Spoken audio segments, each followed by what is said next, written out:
and conquering them they have. In the fairy tale chapter 483, all of the wounded people of fairy tale, together with Crime Succour and Leon, together unite their bonds of friendship and bonds, which I am the only one who like, and triumphantly conquers their Historia, which almost the same, not the same way as Erza, but in a way, the fact that Laxus beats up Hades, saying, "Be gone, you relic of an old era," and also the fact that Grey says to Leon that he is to blame for Ur's death, but at the same time, they have to do something about this right now. It's pretty weird though. Again, as I thought in other reviews, I thought it was be Leon who would be the one to say we need to surpass Ur now, but it turns out it's Grey who says that, which apparently we all know Grey has led one hell of a life. I mean, in the end he found Fairytale and has lived a good life, but the life in his life, even as he found the good one, has not been kind to him. The fact that Deliora took his family away from him, the fact that his rival at the beginning hated him, then later on he found a sister figure, Ulter, who sacrifices her time to save him, and then realizing his father was a corpse, and remembering all that stuff. He has had a long journey, but it has made him what he is today. So he is the one who gets hold of Leon and says that we need to move straight forward right here and now. And now is the first time to take your first step, Leon. With those encouraging words, Leon actually, for the first time in a very long time, strips. He hasn't stripped since the Russian Says arc, and I actually thought he had dropped that habit, but it seems that he's finally moving. Oh, and Wendy, although lying wounded, chattily comes back, and if she can walk, she will become her wings. But the most badass of all is Jalal. Well, we always knew that guy was powerful, but this, holy crap, I say. With a badass boast like saying, "Now, today, I will commit yet another sin." His magic is become so powerful that the sky, who was apparently bright day and all that stuff, or was it, suddenly becomes completely full of stars. The night sky becomes there. Note one thing: when Jalal has cast his Grand Chariot, he has never used the star skies. I mean, he has written the magic runes, but I haven't really seen the star skies. Here he actually seems to control the very heaven of the stars itself, and that is beyond badass. So, as the people surpass their Historia, Jalal decides to judge Nineheart with the 7 stars. But of course, Nineheart, being a coward, summons a Simon, only for Kagura to cut that Historia down, and retreated with her blade nonetheless, saying this abomination is not her brother. On a sad note, however, as the Historia of Simon vanishes yet again, it smiles, meaning Simon was glad that Kagura did that. Now that is emotional. And Yeralkas, I think his widest Grand Chariot yet, who utterly decimates Nineheart. Well, so much for that guy. In a way, people can criticize the Springham, that some Springhams go down quite easily. I mean, Brandish and Nineheart for one example. I mean, Aegil, he took a while, and Dimara also.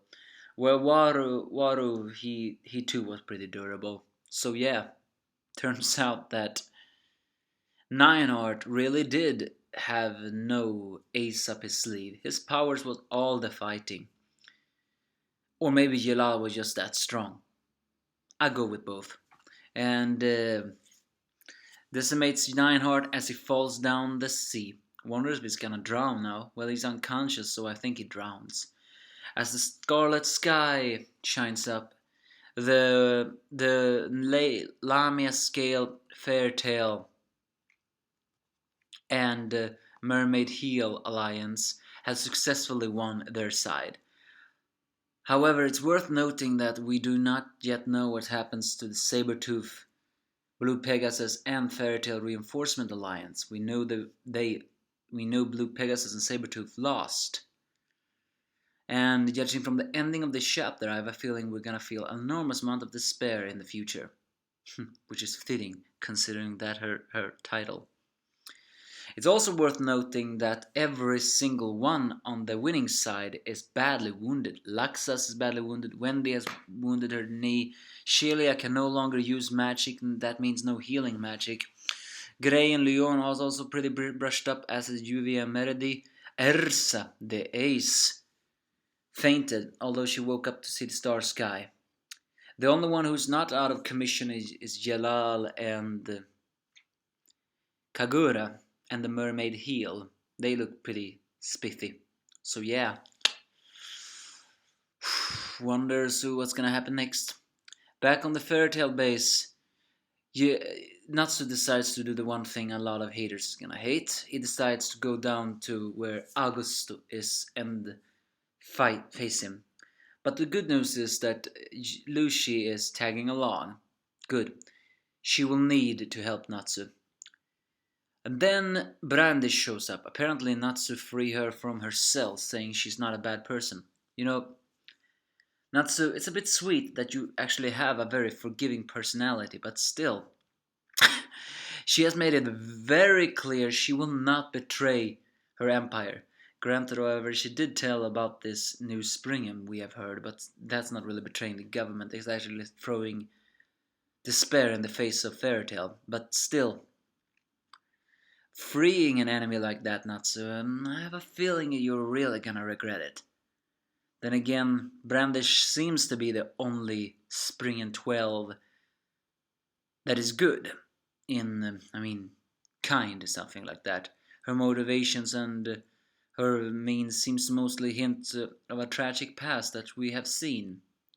Moreover, she did save Natsu, although she said think nothing of it. So yeah, what her motivations are is still shrouded in mystery. But she is the one to tell them all. Do we all remember that name, Lady Elaine from last week's? And now Nineheart said it again at the beginning of the chapter. Well, turns out that in a way you could say that if August is the strongest man of the Springham, Lady Elaine is the strongest female of the Springham 12. Now there is only one Springham left, isn't it? Oh wait, are there no? I think from the map there is only one Springham left. After that we all show themselves. So August is the ace of the man, and Lady Elaine is the ace of the women. The Scarlet Despair, as we see her in the Crimson Despair, as we see her in the real life. And now the fears begin. Is that really Erza's mother?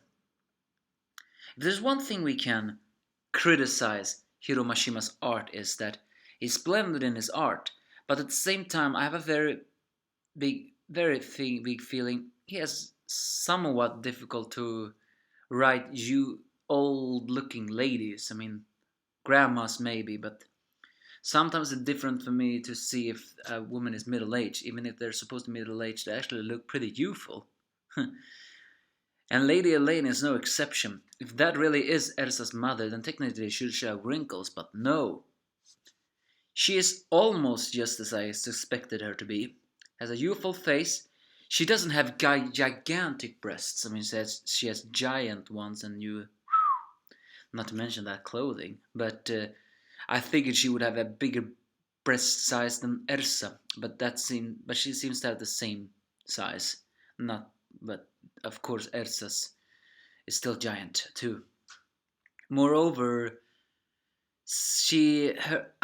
one thing I was actually wondering about when I heard about Lady Elaine was, if she is Erza's mother, then shouldn't she have longer hair? Because Erza has pretty long hair. And indeed, she has extremely long hair. I mean, you just have to look at that etchy series. What was it named? Madan o Vanadis or something like that. There was a blonde-haired, youthful-looking girl there. In a way, that brand of hair that Lady Elaine has is almost the same. And her clothing seems to consist of easy to wear. Wonder if that loincloth is even something underneath there. I mean, if she even has panties. So yeah, that seems to be a black magician girl incarnate. The fact that she wields a staff further suggests she is Augustus' female counterpart, the ace of them all. So the theory goes, is Lady Elaine really related to Erza? I mean, yeah, a lot of clues seems to point that out. She has scarlet hair, she has a youthful looking body, she has giant breasts, she has a bit of Erza's personality, she is an ace, but still no clue exactly on what. Moreover, she seems to be in the snow region. Isn't that the same region that the Saber-Tooth and Blue Pegasus gang, along with the Fairy Tale Reinforcements, Gajiel's team was?